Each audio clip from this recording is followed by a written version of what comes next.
Иктисад һәм аның җәмгыять тормышында роле темасы буенча практик өлешебез.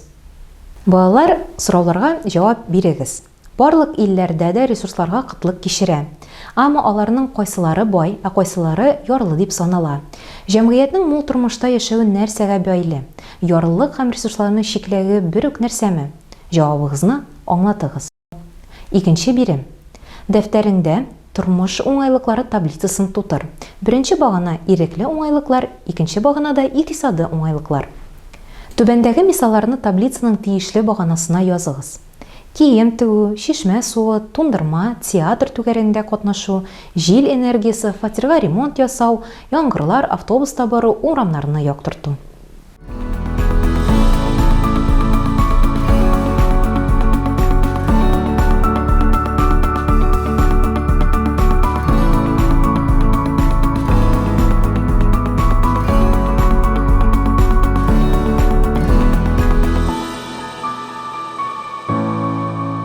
Үзегезнең җавапларыгызны дөрес җаваплар белән чагыштырып китегез.